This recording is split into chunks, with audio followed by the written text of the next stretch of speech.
Greetings, everyone. This is Malik Asad Jafar, philosophical philosopher and superstar. Let's get right into it before I melt away.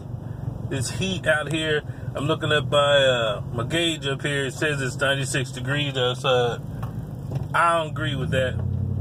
Yeah, I mean, maybe it is, but damn sure ain't no wind blowing. So, you know, out here with this grass, and I'm melting. So anyway, today's topic is about trust. And I want to be able to talk about this topic to help people get a better perspective, understanding of self. To be more trustworthy with the people or things that they have in their life. First thing I want to go into is just that word trust itself. Now, by no means, I am not reading things verbatim from the Webster's Dictionary, but I'm going to do my best. And so, I think the word trust is relative to the reliability of something being a certain kind of way. You can trust things to be a certain kind of way, which caused me to kind of look at the word reliability. And so what is reliability? Reliability is the degree to which something can be considered accurate or to be proven as being fill in the blank, whatever it is that you want it to be. That's reliability. Okay. Now again, please challenge me. No, those definitions were not accurate, but they're close, relatively close. If you know, somewhere around the first or second definitions of I say in the Bible, in the dictionary, of what trust and reliability is. And today, as I said, our topic that we're going into is trust. So since I've given the description of the word trust, I want to give you examples of the word trust, or challenges of that word trust, okay? Now, me personally, I fluctuate between 270 and 250, depending on what's going on, how good a week is of eating, you know, and I end up making, scratch that, not I, someone ends up making a chair for me, made out of toothpicks and Gorilla Glue. I mean, they make this full-on chair that looks like, I was like, man, that's a nicely designed, the architect of the chair just looks so, I mean, oh, you really put in, well, yeah, I put such and such hours on it, this and that, and I had to sit and hold each piece with the blank to make sure. Okay, so he gives me all the schematics on how he did it, or she, on how to make this champion king chair made out of toothpicks. So he says it's a gift for you, and I want you to sit on the chair at our function, at our party, whatever the case is. And I agreed to doing that. And I sit in the chair and hit the ground with a force and velocity that is out of this world and break my ass. And I get mad at the dude. I'm like, man, I trusted you that this chair was going to hold my weight. Okay. Second scenario. Got a cousin named Luther. And Luther works a really good paying job. By the way, these things that I'm making up are all hypothetical. They're not accurate or anything. Okay, I'm just saying. But Luther has a great paying job, does a lot of drugs, doesn't pay his child support like he's supposed to. Bills gets cut off and on sporadically. You know, he's got a nice house though, but he's got a great job. He's been there for 10 years. Great job. So Luther comes over to my house one day, and when he comes by to my house or where I'm staying at, he asks me, he says, say, cousin, say, man, I'm trying to get to Shreveport, do a little gambling, and I'm short on change. Can you hook me up with $200 and I'll spot you when I get back? Now, this is my cousin. This is my family. Firstborn, first cousin. This is my family. And he got a whole lot of shit going on, but he tells me, say, man, I got you. Can I borrow $200 and I get you back once I win? Okay.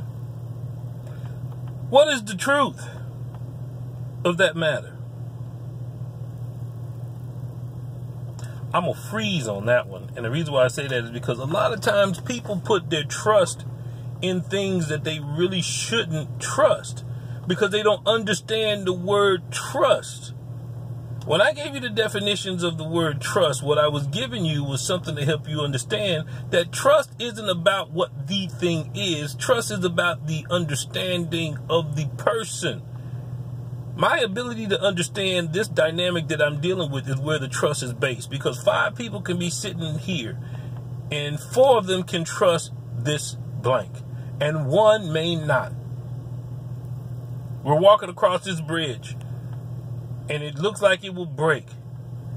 And to these wiry little skinny 120-pound people, 140-pound people, they trust the bridge. But from my perspective, I'm 270. I don't trust the bridge will hold my weight. No, trust me.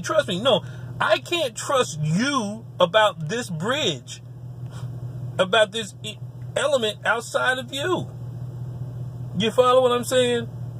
Oh, and the moral to the story about kinfolk, you don't give him the money because you trust that he will do the exact things that he's been doing. In regard to reliability, he has consistently showed a pattern that he doesn't give people money back and he doesn't respect a lot of things. Now, he may love you,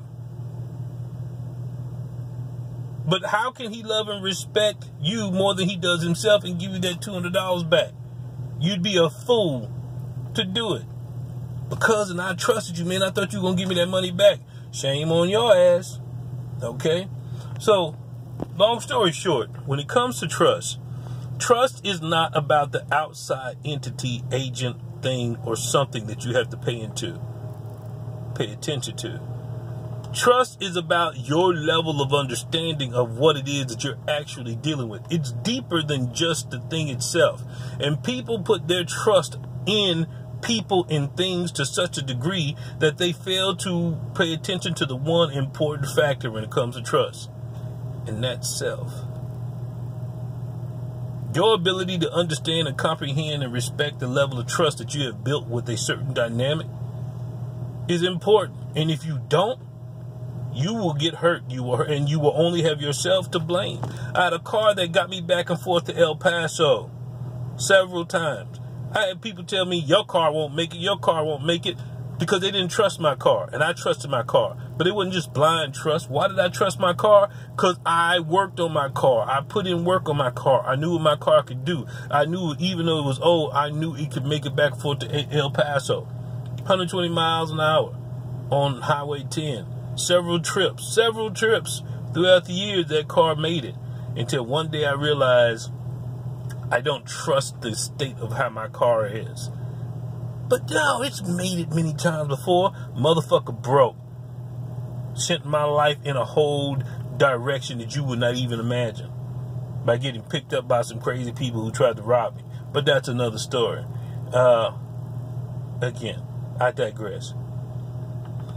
At the end of the day, if you are in a position to have the word trust be put in mind and you feel challenged by the word trust, don't look outside of yourself. Look inside of yourself and ask yourself, what do you understand about this dynamic? And if you understand about that dynamic, then you have a leg to stand on or trust the elements of what you're dealing with. If you don't have an understanding, how on earth can you say that you trusted. And last but not least, in regards to reliability, if something has proven a fact to be fill in the blank, whether that's a bad relationship, and over the 5 years, your relationship has proven that this person is going to do these things to you, how can you trust them to treat you right and be right by you and make you happy? Because number one, happiness comes from within.